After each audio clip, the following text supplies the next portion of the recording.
Welcome everyone, thank you for joining me for an all-new Diecast Emporium review. We're not going to talk anything diecast in this edition, but we are going to talk about a new for 2023, a January release. This is the LEGO Technic Snow Groomer. Let's take a look at the box first before we look at the finished model.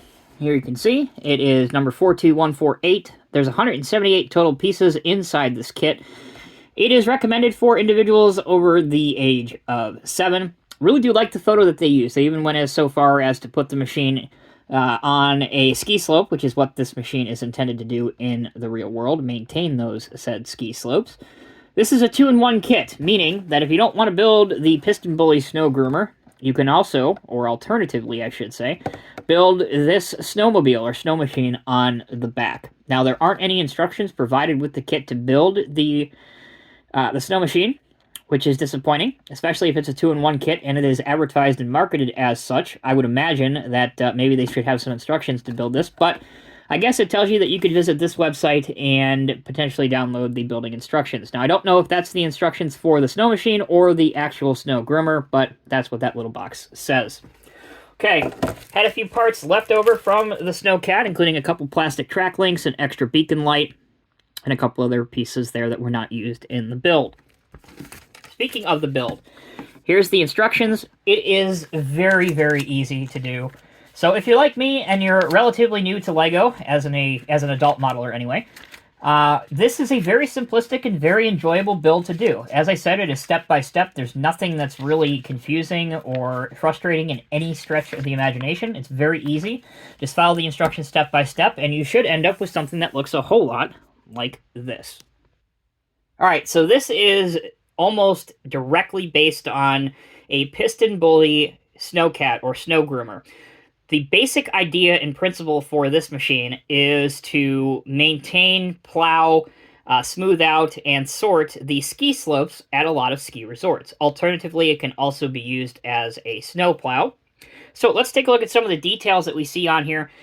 You will notice that each of the tracks are comprised of these track shoes. Now, there are 28 individual links that you have to assemble on each side for a total of 56.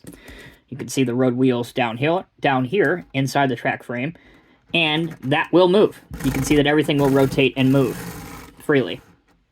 The back of the Snow Cat has what looks like an upside-down glider, and that is to smooth out and do the final finishing layer of the ski slopes, and that is operated by this switch back here, which you can raise or lower it, just like that. On this side, pretty much the same as we saw before, with the exception of you have a handle right here, and that handle raises or lowers your main snowplow blade.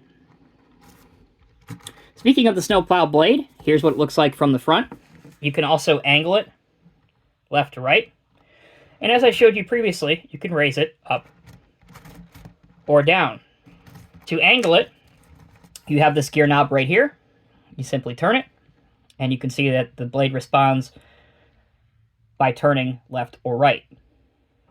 All right, so for a very, very small LEGO Technic kit, when we talk about LEGO Technic kits, let's compare this to the D11 that has taken me over a year to build and is still not done. Hopefully you'll get to see that on this channel at some point. This is very easy to do. You can do it in under an hour. That's what it took me to do it. If you exclusively specialize in LEGO and you've been building LEGOs for your entire life, including your adult life, I would bet that there's some builders out there that could probably get this done in under a half hour. That said, I would recommend this to anyone who is a fan of this type of piece of heavy equipment, snow plows, snow maintenance equipment, you name it. I think this is a fun and enjoyable build for all ages to enjoy.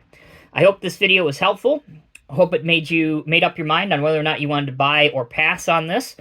One last thing I want to point out is the price of this. I actually bought this at a local store and it cost me less than $13. Again, very affordable when we talk about LEGO prices, and really any prices in today's day and age. And it's something that will look good in your display cabinet, and if you are lucky enough to get some snow before the winter's out, this would look great outside for some snow photos. Thank you all so much for watching. Until next time, I'm Tommy with Diecast Emporium. I'll see you in the next review.